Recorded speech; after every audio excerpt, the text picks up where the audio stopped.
Amener quelqu'un, le forcer et lui dire voilà, toi tu vas faire une thérapie, toi tu vas travailler sur toi-même, parce qu'une thérapie c'est ni plus ni moins qu'une introspection accompagnée. On aide la personne à réfléchir sur elle-même, et nous en tant que psychologue on n'est que le miroir, on va l'aider à faire cette introspection-là. Mais si la personne ne veut pas travailler sur elle-même, si elle part du principe qu'elle est encore dans cette externalité où elle attribue tout ce qui lui arrive à l'autre, elle ne peut rien faire. C'est vraiment c'est pour ça qu'à tout ça, il faut comprendre que c'est une manière de voir les choses. Au départ, il faut déjà comprendre que ce qui nous arrive, on a une part de responsabilité sur ce qui nous arrive. On étudie cette part de responsabilité. En quoi c'est une co-responsabilité partagée quand c'est dans le cadre du couple? On ne peut pas dire, pour moi dans le couple, il n'y a pas un gentil et un méchant. C'est trop simpliste, c'est réducteur, c'est tout ce que vous voulez. C'est pas possible, il n'y a pas un gentil et un méchant. Il y a deux personnes en présence qui souffrent et qui font ce qu'ils peuvent pour essayer d'aller mieux, mais parfois ils s'enfoncent plus qu'ils ne s'entraident. Donc déjà reconnaître qu'on souffre, il faut qu'on se libère de ce passé, par exemple affectif, il faut qu'on se libère de cette charge qu'il y a entre nous en fait. Finalement on n'est pas l'un l'autre, il y a d'autres personnes avec nous dans ce couple, c'est déjà une solution. Et je voulais revenir sur votre question justement quand on exprime ce qu'on ressent, que c'est problématique, mais je pense qu'il faut aussi apprendre à exprimer ce qu'on ressent quand tout va bien. C'est une habitude de couple qu'il faut avoir. Ces fameux bilans dont parlait Nassima, ces petites mises au point qu'il faut avoir régulièrement. Il ne faut pas attendre que ça aille mal pour instaurer comme ça un rituel. Il faut quand ça va bien, dans les débuts justement, profitons de cet amour-passion, parce que le couple il passe comme ça par des étapes. Au départ c'est la passion. Il est beau, elle est belle, on est bien, on est heureux, c'est magnifique. Alhamdoulilah, il y a une ni'ma dans ça, il y a une sagesse. Profitons de ces moments-là pour instituer dès le départ, parce que tout le monde met tout ce qu'il peut, il va franchement, enfin, je veux dire, il y croit. Les deux protagonistes, ils croient à ce couple au départ. Donc profitons de ce temps-là, sans nuage, où c'est l'éclaircie totale, pour instituer des rituels qui vont être utiles quand il y aura des tempêtes, je voulais y aller progressivement. Je veux dire, quand il y aura des nuages, quand il y aura des tempêtes, des tsunamis, et puis quand ce sera de retour la calme. Enfin bref, vous voyez ce que je veux dire? À vous de mettre des rituels petit à petit. Pourquoi pas? Très tôt, on fait un petit bilan. D'une semaine, même pas. Qu'est-ce que t'en penses? Voilà ce que je ressens quand je suis bonheur. Le bonheur, qu'est-ce que c'est si ce n'est qu'une réaction? Un sentiment. C'est un sentiment. Je me sens bien, je suis heureuse. Surtout dans les débuts où c'est l'amour-passion. On le ressent beaucoup ce sentiment-là, pourquoi pas en faire part? Et habituer son conjoint, et s'habituer à entendre de son conjoint ce qu'il ressent, lui demander, se demander mutuellement. Faire des petits bilans, des petits débriefings, surtout, même des relations intimes, parler de tout ça. Et à un moment, dès le départ, il faut instituer ça. Ça ne va pas se faire. Plus on attend, et plus l'amour-passion, il va y avoir des nuages, il va y avoir des orages, ça va devenir du désenchantement. C'est un peu des étapes. C'est Nassima et moi, on voit ça comme ça. Il y a la passion, je dis moi la fusion, moi je préfère la passion. C'est pas raisonné, mais on est dans la passion. Après, il y a le désenchantement. Il a des défauts, elle a des défauts, il a des qualités. Voilà, il y a genre tromperie sur la marchandise, enfin, ce que vous voulez, là, on y va de. Voilà, on est déçus. Puis après. Et ils peuvent, oui, parce que c'est peut-être la haine c'est fort, mais disons que c'est l'autre médaillon. Après la passion, effectivement, c'est l'autre revers de la médaille. Donc l'amour et la haine, ce sont les deux faces d'un même médaillon. Et puis après, il y a à un moment, on se dit bon, je l'ai choisi, non? Si je l'ai choisi, c'est que j'ai vu que c'était quelqu'un, voilà, qui me convenait, et puis vice versa. Donc qu'est-ce qu'on va faire la troisième étape? Et c'est celle qui est le plus importante. Et c'est pour ça que beaucoup s'arrêtent à la deuxième étape, et puis divorcent et vont voir ailleurs et revivent une première étape amour-passion. Des enchantements et on recommence, c'est qu'à un moment il faut se confronter à soi-même et dire ouais j'ai des défauts, ouais j'ai des faiblesses, oui il a des forces, etc. Et là on va composer, on va constituer notre équipe. Alors dans notre équipe qu'est-ce qu'on y met? Il y aura quoi? Toi c'est quoi ta force? Toi c'est quoi ma force? Et là on compose, comme une belle composition florale, on va prendre les belles roses, les belles, là on fait quelque chose de poétique, quelque chose de beau et on compose. Et là pour ça il faut se retrousser les manches. Je vous décris ça, on croit que c'est tout simple, mais c'est du travail. Parce que ce que j'ai oublié de dire tout au départ, quand je vous ai parlé d'ego, c'est que c'est un effort. Que tout ça, ça se gagne grâce à un travail sur soi. C'est pas possible. On est dans la bienveillance et on est dans cette fameuse dynamique de couple. Et je vous dis, tantôt vous êtes l'être aimant et tantôt vous êtes l'être aimé. Tantôt vous êtes celui qui va prendre sur vous et tantôt vous serez celui à qui on va prendre sur soi pour vous permettre d'être celui que vous êtes. Vous voyez ce que je veux dire? Tantôt vous serez celui qui va patienter, tantôt vous serez celui vers qui on patiente. Vous voyez ce que je veux dire? C'est un peu, j'aime beaucoup ce proverbe qui dit, quand vous voyez deux personnes vivre en harmonie, soyez sûr que l'une d'elles est bonne. Et j'aime rajouter, par intermittence. C'est ça le secret pour moi d'un couple qui gagne. Comprenez que, en fait, les mères, souvent c'était les femmes qui patientaient. Elles prenaient sur elles. Mais à un fois, je me mettais à penser en me disant que si c'était justement, si cette patience, elle était, elle changeait, elle était intermittente. Si tantôt c'était l'homme qui patientait, tantôt la femme, mais c'était des couples, c'était solide, mais durable plutôt. C'était des couples qui duraient, mais ils n'étaient pas solides dans leur dynamique de couple. Parce qu'il suffit de voir maintenant la revanche que font passer les mamans au papa. C'est à la Bernadette Chirac et à Jacques Chirac. Hein. Je ne sais pas si vous avez suivi, mais elle lui fait apparemment, hein, j'ai dit ça à droite à gauche, elle lui fait durer, elle lui fait, voilà, elle se venge de tout ce qu'il a pu lui faire durant sa jeunesse, lui qui était un peu volage.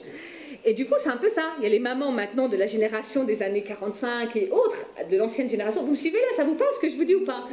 Qui se vengent. Quand je vous dis elles se vengent, c'est-à-dire qu'elles sont sans pitié vis-à-vis de leur mari. Et limite, on leur dit, mais je ne comprends pas. Ça fait plus de 40 ans que vous êtes mariés. Vous avez des enfants, vos enfants sont partis, il ne vous reste plus que vous deux. On ne sait pas qui va partir en premier, mais vous êtes quand même, on va dire, voilà, c'est quand même, on n'est pas au début de votre vie. Je pense, wallahu alam, très certainement, vous n'allez pas vivre autant de temps sur Terre que ce que vous avez déjà vécu, puisque vous avez déjà 70 ans, à partir jusqu'à 140 ans, wallahu alam. Mais je ne comprends pas pourquoi c'est aussi à couteau tiré. Et en fait, elles ne l'ont pas choisi, mais elles se disent, en fait, inconsciemment, parce que quand elles vous disent, mais non, je ne me venge pas, elles ne veulent pas reconnaître, mais elles se vengent. En fait, il leur a tellement fait la misère, ils leur ont tellement fait la misère, ces papas immigrés qui arrivaient, qui les ont un peu dénigrés, qui les ont humiliés, voilà, et j'en passe. Et que maintenant, elles ont pris le dessus parce que ces papas, ils sont plus aussi costauds qu'avant, parce qu'ils avaient basé leur couple sur quoi? La domination, par la terreur, par la force. Et maintenant qu'ils ont perdu toute leur capacité physique du fait de leur dégénérescence, il faut dire ce qu'il y a, leur sénilité, le fait qu'ils soient gâteaux. Non mais honnêtement, il faut dire les choses. Du coup, il y a un revers. Subhanallah, si on ne travaille pas sur notre ego, donc c'est-à-dire jusqu'au bout, et bien finalement, on va se venger un jour ou l'autre. Si on n'accepte pas de se dire, bon, il a fait ce qu'il a vu, il a profité peut-être de moi, c'est un peu comme Khawla, cette compagnonne au temps du prophète sallam, qui se plaint à Dieu, enfin je ne sais pas si vous vous rendez compte, cette Khawla, radiallahu anha, qui se plaint à Dieu entre elle et Dieu, elle fait une prière, elle demande à Dieu, voilà ce qu'il me fait, elle se plaint, voilà mon mari, pour lui je suis devenue, il me dit que je suis devenue comme le dos de sa mère, en gros, tu ne m'es plus utile, et donc elle se plaint, c'est entre elle et Dieu. Et Dieu met ça en lumière.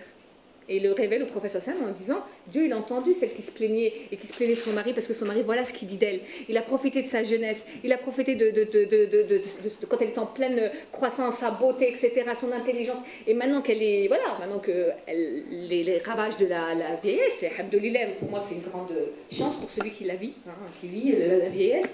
Et ben, maintenant qu'elle devient vieille, ben, son mari, ben, il la délaisse. Et là, Dieu nous dit non, justement. Attention, soyez reconnaissants. Voilà, il y a ce verset que Dieu nous dit à la suite, surtout après les versets sur le divorce. Ça c'est fort, imagine le divorce. Alors qu'est-ce que ça doit être pour le mariage? Voilà, et n'oubliez pas les faveurs entre vous. N'oubliez pas ces bons moments que vous avez passés ensemble. Ne les oubliez pas, même dans le divorce. Ou là où, malheureusement, on ne sait pas divorcer normalement, enfin, on se déchire, alors qu'un divorce, ça devrait être simple en islam. C'est simple. On ne s'entend pas, nos chemins se croisent. Bon courage, bonne route à toi, bon vent, et puis voilà, on serre la pince et au revoir. Nous, non, il faut se déchirer, il faut être dans le conflit. C'est pas, enfin, même voilà, il faudrait même revoir le divorce, c'est pas comme ça que ça se passe. Il faut pouvoir se dire que le mariage est une bonne chose, et parce que Alhamdoulilah, Dieu, dans sa grande sagesse, nous permet le divorce, qu'on peut vivre pleinement le mariage.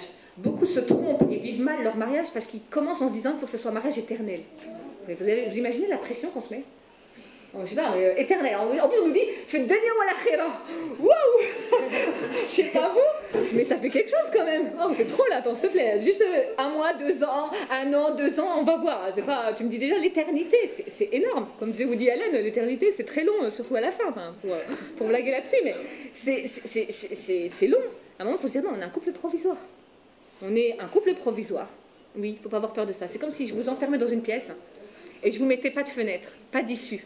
Je vous jure que même si dans cette pièce il y avait tout ce que vous vouliez, du fait de savoir qu'il n'y a pas d'issue, vous allez suffoquer, vous n'allez pas être bien. Vous n'allez pas profiter de ce que contient cette pièce.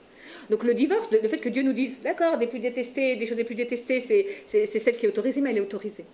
Et des grands compagnons, comme Zayd, comme Zaynab, ont divorcé. Et pourtant, c'est des gens à qui on a promis le paradis, qui sont promis au paradis. Donc si c'était vraiment une mauvaise chose et que ça a amené en enfer, je ne pense pas que ce serait des non-cités. Mais vraiment cette idée que, il faut savoir se dire ça. Je me marie, je fais de mon mieux. Ensemble, on va travailler, il faut qu'on soit dans la même perspective. Je vois que ça ne m'apporte pas. Je vois que c'est ça, l'indicateur, c'est ma relation à Dieu.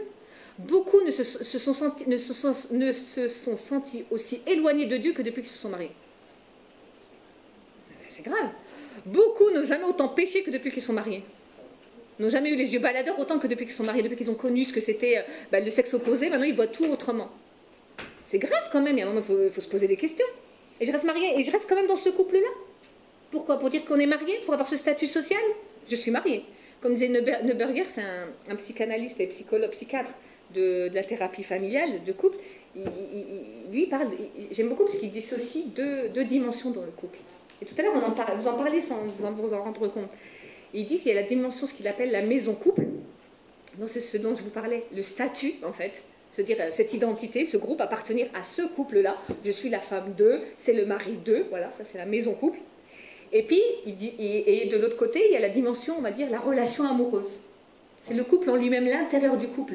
Comment ils se vivent? Est-ce que c'est un couple amoureux? Comment ils vivent leur relation amoureuse?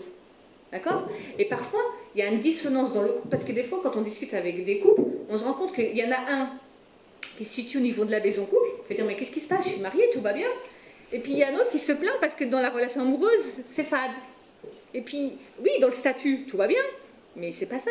Et à un moment, il faut se reconnaître, retrouver dans ce couple. Il faut qu'on sente que c'est quelque chose qui nous élève.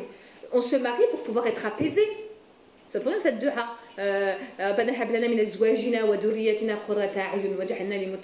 Dieu fait que mon conjoint, mes enfants soient sur la prunelle de mes yeux et fait que je sois un imam pour les bien guider. C'est-à-dire que c'est bon. Moi, je suis du côté de ma famille, ma femme, mon mari, mes enfants. Je suis apaisée. Donc je peux maintenant me tourner pour être une guidance pour les autres.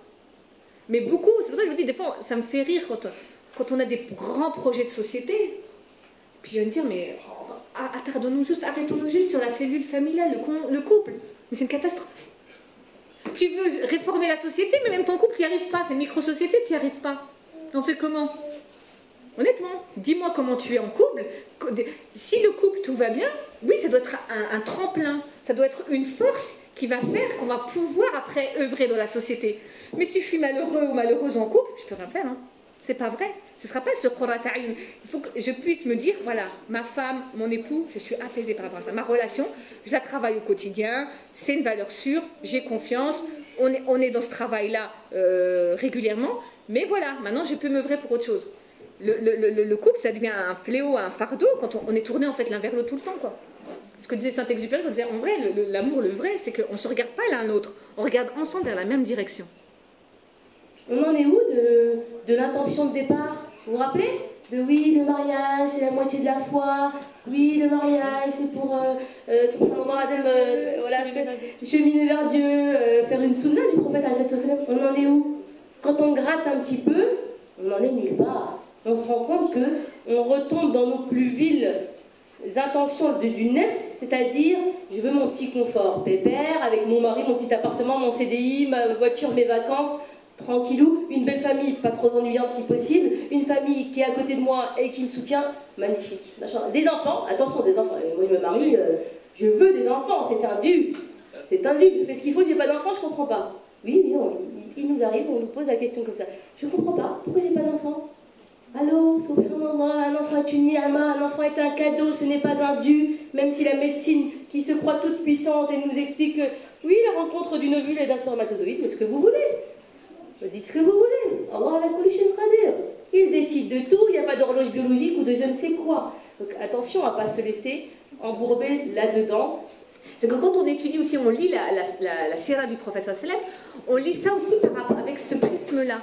Quand on nous dit que le prophète sallallahu alayhi wa sallam avait pour habitude de jouer avec Aïcha radhiyallahu anha et courir avec elle, que quand Aïcha radhiyallahu anha buvait dans un verre, il posait ses lèvres exactement là où elle les avait posées. Et puis, on se dit, ah ben donc c'est ça la sira du prophète sallallahu alayhi wa sallam. Donc, la sunna, il faut imiter. On pense qu'il qu'il faut singer la sunna du prophète pour être dans la sunna. Et donc il y a des hommes qui vont faire la même chose. Et puis ils se rendent compte que leur femme, ben ça lui fait pas du tout le même effet. J'ai pas net lui, il limite un peu, voilà. Tu vas me filer tes microbes. Tu vas me filer tes microbes ou que sais-je. Enfin, en tout cas, elle ne le vit pas comme un acte d'amour. Donc à un moment, interrogez-vous. C'est quoi vos actes d'amour? Quels sont? Quand est-ce que vous vous sentez aimé quand on vous fait quelque chose?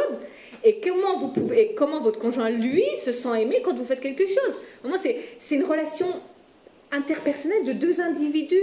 Elle est relative. En fait, l'erreur, c'est qu'on croit, et ça, c'est malheureusement, c'est ce qui, en plus, après, pousse les gens à comparer les couples. T'as vu un tel, il fait comme ça avec sa femme, t'as vu une telle, elle est comme ça avec son mari, etc. Alors qu'il y a bien une chose aussi auquel il va falloir tordre le cou, j'aime bien cette expression tordre le cou, c'est-à-dire vraiment ne pas lui laisser la possibilité d'être encore présente dans votre esprit, c'est de se dire, chaque couple est unique et singulier, chaque couple a sa dynamique de couple, et chacun fait comme il sent.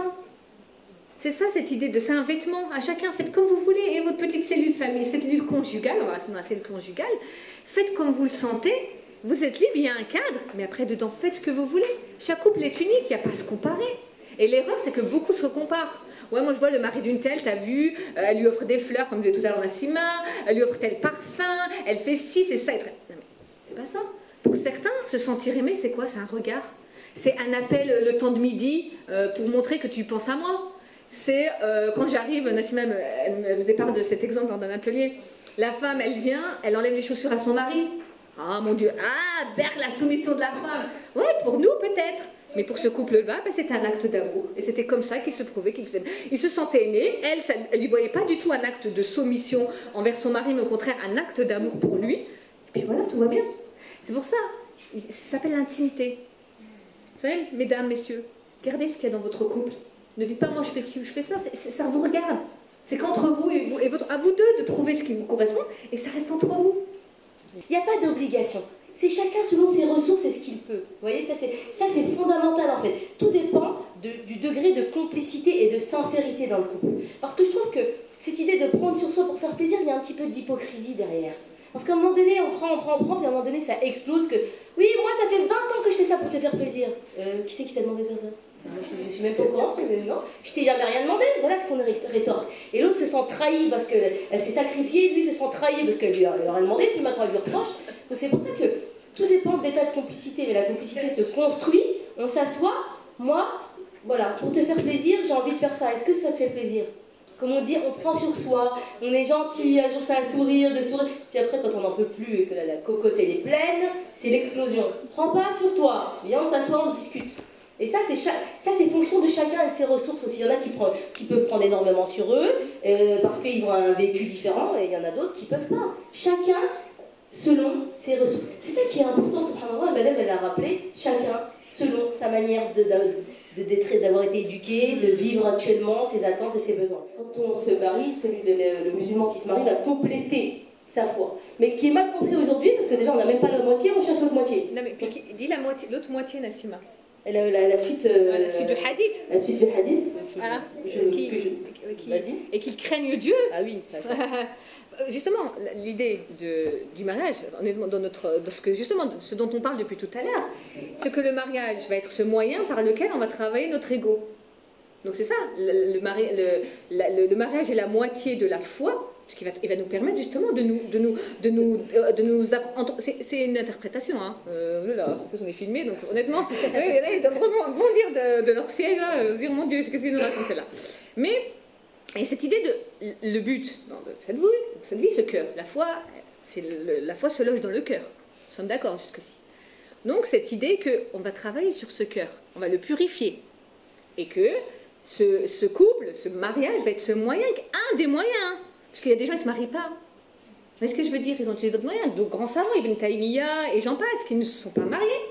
Ils ont utilisé d'autres moyens pour travailler sur leur ego. Encore une fois, le mariage, c'est pas une obligation. C'est une sunna. C'est une sunna. C'est une sunna. Rien qu'en le disant, je trouve que c'est fort. C'est une sunna. Mon Dieu, on lui fait... mon Dieu, c'est vraiment pas une sunna qu'on honore parfois. Hein. Enfin bref, ça c'est autre chose. Mais cette idée que, oui, on va travailler sur soi. Donc c'est la moitié de notre foi. Mais c'est la deuxième partie, moi, qui m'intéresse. Et qu'on n'oublie pas de craindre Dieu dans l'autre moitié. Parce que c'est justement, cette guerre des égos fait qu'on ne craint plus Dieu quand on est dans la guerre des égos. on pense qu'à soi. On est dans l'égoïsme, on est dans la revanche. Vous savez, c'est comme Ali Kalamaja quand il est au sol et qu'il y a l'ennemi, il a son ennemi au sol et que lui il a sa lance et qu'il veut il veut le tuer avec. Et à ce moment-là, avant de lui percer voilà, le cœur, qu'est-ce qu'il se dit? Il s'interroge sur sa niya. Il dit pourquoi je fais ça là? Est-ce que c'est dans un objectif une soif de revanche? Ou alors c'est parce que je veux tuer quelqu'un qui, voilà, dans le combat, voilà, il avait craché sur le visage. Non, je savais pas. D'accord, il avait craché sur le visage. Ah, d'accord, donc voilà, cet ennemi qui est au sol. Donc imaginez la faiblesse, ça y est, il lui crache sur le visage. Qu'est-ce que je fais là? Donc je peux me venger. Allez, ni vu ni connu, je l'ai tué, j'ai tué Adoullah, c'est bon. Mais lui, à ce moment-là, il s'interroge sur sa sincérité et son intention. À ce moment-là, pourquoi je fais ça? Pour ma soif personnelle? Pour ma revanche? Ou alors parce que je tue un ennemi de Dieu? Elle est là l'idée. Donc c'est un moment, c'est dans ça qu'il faut craindre Dieu. Attention, soyez juste avec vos épouses et vos époux. Et à un moment, il faut arrêter d'être dans cette injustice-là où on est dans cette guerre d'ego. Je vous dis, depuis tout à l'heure, on adopte volontairement un ton léger, parce que pourtant le sujet est grave. Mais on a un ton léger pour que ça puisse faire que chacun il prenne ce qu'il veut sans qu'on se larmoie les uns les autres. Mais vraiment cette idée que c'est grave. C'est vraiment grave. Il y a des couples, je vous dis honnêtement, mais c'est une détresse telle qui en sort. Je vous dis honnêtement, une détresse. Et à un moment, je dis, mais qu'est-ce qui se passe quoi? On n'est pas bien l'un avec l'autre. Stop, arrêtons. Et on n'a même pas évoqué les enfants. C'est les enfants qui trinquent de tout ça. Les enfants qui sont l'avenir de demain. Ils vivent dans un couple, au sein d'un couple, c'est une catastrophe, c'est à couteau tiré, ou si tu m'as fait ça, bah moi je vais lui faire ça. Et dis à ton père, et celui-ci, et les injures par là, et les injures par-ci. C'est une catastrophe. C'est une catastrophe. Et ça, je vous dis ça au sein de notre communauté avec des musulmans qui se sont dit, oui, moi je me marie pour accomplir la moitié de ma foi, moi je veux Dieu, moi je vais à la mosquée, moi je porte je fais mes 5 prières, j'essaye de me rapprocher de Dieu, je fais le ramadan, etc. Mais au quotidien, c'est un ego surdimensionné. C'est comment je vais faire pour l'écraser. Il m'a fait ça, il va voir, la prochaine fois, je vais lui faire pire. Et là, elle est où la crainte de Dieu? C'est pour ça que j'aime beaucoup moi, la deuxième partie du verset, du hadith, et qu'ils craignent Dieu dans la deuxième partie. Parce que le couple, c'est un indicateur qui va faire que est-ce qu'on craint Dieu ou pas, est-ce qu'on va être juste. Même quand notre mari, notre épouse nous renvoie des vérités sur nous-mêmes, est-ce que je vais les reconnaître ou pas? Est-ce que je vais avoir cette humilité-là de dire, ouais, en fait, c'est que oui, tu as raison, c'est vrai que je suis comme ça, ben aide-moi, comment je peux faire? À un moment, il faut pas il y a une mise à nu totale dans le couple. Pourquoi quand il s'agit de nos défauts, on ne veut pas les montrer? C'est un signe de faiblesse. Déjà, combattre cette idée-là que montrer ses défauts égale faiblesse. Montrer ses défauts, c'est montrer son humanité. Et l'humanité, elle s'acquiert, comme je vous disais, au prix d'un effort. Finalement, quand on laisse aller son nefs, on devient des animaux. Même les animaux, je vous jure, des fois, il y a de l'humanité chez les animaux. Tout début, on va dire, j'avais cette naïveté d'écouter une version plus que l'autre. Donc la femme venait et je m'indignais. Le mari venait, je m'indignais. Et puis après, je me suis dit, oula, mais qu'est-ce qui se passe? Là, je pense que je fais fausse route, très très fausse route. Déjà, je ne prends même pas la peine d'écouter les ressentis des deux personnes avec leur manière d'être différente, etc. D'apprendre à les connaître avant de pouvoir faire quoi que ce soit pour eux. Sincèrement, ça c'est super important parce que dans la communauté, on a beaucoup de couples qui sollicitent un tel, une telle, etc. Et cependant, le prophète sallallahu il nous a quand même enseigné que pour pouvoir donner des conseils à une personne, le minimum, c'est de pouvoir parler à son cœur, c'est de pouvoir le connaître. Donc déjà, aujourd'hui, on est dans un mode de fonctionnement où on parle à quelqu'un qu'on ne connaît pas. Donc le frère va venir à la mosquée, il va se plaindre à tel frère et lui dire « Est-ce que tu peux intervenir dans mon couple parce qu'il se passe ça, ça, ça, ça, ça ?» Ensuite, le frère va venir un soir, il va entendre la femme, et puis il va essayer tant bien que mal. L'intention, elle est bonne, hein. L'intention, elle est bonne, sauf que la manière de faire, elle est catastrophique. Parce que ce couple-là est un parfait étranger qui vient comme ça faire intrusion dans la vie de couple. Il n'y a pas de connaissance, il n'y a pas eu une création de lien, de quelque chose entre la personne et le couple. Et de ce fait, déjà, c'est voué à l'échec pour moi, franchement. Première chose. Deuxième chose, le facteur principal, à mon sens, c'est l'intention de départ des deux protagonistes. Est-ce que vous venez avec une intention de bienveillance et de vouloir continuer et d'avoir des conseils pour bien le faire, ou est-ce que vous voulez juste être entendu devant un tiers du fait des griefs que vous avez vécus? Parce que certains, sincèrement, moi j'ai vécu comme ça une thérapie de couple, et je m'en suis rendu compte dans un deuxième temps, où la femme, en vérité, elle ne venait pas pour trouver des solutions, elle venait pour régler ses comptes, et puis pour solder le compte. On n'était plus dans le règlement, elle réglait, elle soldait, elle fermait la boîte. Elle ne voulait pas continuer, mais elle avait besoin de la présence d'un tiers pour régler, solder et en finir. Et ça, quand je m'en suis rendu compte, je dis, moi ce que je vois, c'est que là, vous devez, par honnêteté pour votre mari, lui dire que votre présence dans cette thérapie de couple n'est non pas une présence qui cherche à améliorer les choses et à les faire évoluer, mais une présence, là où vous, dans votre cheminement actuel, et c'est pas pour la rendre coupable, hein, c'était par honnêteté, de dire, là maintenant, moi je veux juste qu'on m'entende, parce que j'ai besoin qu'on reconnaisse, que tu reconnaisses devant quelqu'un que tu m'as fait du mal, moi ça me fait du bien et ensuite je vais en finir. Parfois les intentions, elles ne sont pas synchronisées, mais que plutôt que l'un et l'autre de se respecter dans ce cheminement, on impose. Tout de suite maintenant, moi j'en suis au fait qu'il faut améliorer, et j'ai besoin que toi aussi tu y sois, au même moment que moi. Alors que plusieurs fois, j'ai remarqué dans les thérapies que les intentions sont désynchronisées, mais que si l'un laisse le temps à l'autre de venir et aller dans le même sens que lui, ça peut régler les choses au bout du compte. Parce que parfois, que ce soit un homme ou une femme, elle a, comme je vous dis, besoin d'abord de vider son sac, faire la vidange. D'abord d'entendre le pardon, ensuite, deuxième temps, on envisage que ça s'améliore. Donc respecter les temps de chacun et ne pas vouloir imposer tout de suite un temps à tous les deux. Ça dépend de tout ça. Il n'y a pas de solution générale pour que les couples aillent mieux. Il y a le fait que les couples doivent comprendre que des conflits, il y en a, mais des solutions, il y en aura pour eux et que pour eux. Par eux et pour eux. Exactement, par eux et pour eux. Parce que ce n'est pas l'autre qui va vous les donner. Moi, la première chose que je leur dis quand je les reçois, c'est « Je ne vais pas être votre gourou. Je ne vous dirai pas « Qal Allah, qal Rasoul » pour avoir de la crédibilité. Et puis après, je vous donne une ordonnance, voilà, il faut faire ci, il faut faire ça. Non, non, ça n'a pas de sens. Subhanallah, regardez la sagesse du prophète quand il donnait des conseils, il était toujours dans l'empathie. Déjà, je prends du recul par rapport à la problématique, j'essaie de comprendre et je te donne des conseils vis-à-vis de toi, qui tu es, personnellement. Il n'y a pas de, bon, c'est quoi votre problème? C'est la belle famille? Ah, ben il faut patienter, hein. Ah ben voilà, il faut les inviter à dîner, ça va tout régler. Non, subhanallah. Quels sont, à votre avis, moi j'invite les couples à se poser des questions et que les solutions viennent d'eux. Je suis là pour les accompagner, et là où je rejoins le frère tout à l'heure, oui, c'est là que rentre en compte, je vais y arriver, notre éthique islamique. Mais l'éthique islamique, autrement dit, halal, haram, comme on aime bien, hein, c'est le cadre. C'est juste le cadre. Et quand vous achetez une maison avec des murs, vous passez votre temps à vous cogner sur les murs, ou à un moment donné, vous remplissez la maison et vous la décorez. Voilà, les musulmans, ils arrivent dans le couple, droit, devoir. Halal, haram. Je me cogne sur le mur, t'es une puce enragée tout le long. Halal, haram. Halal, haram. Ok, c'est quand que tu construis. C'est quand que tu décores.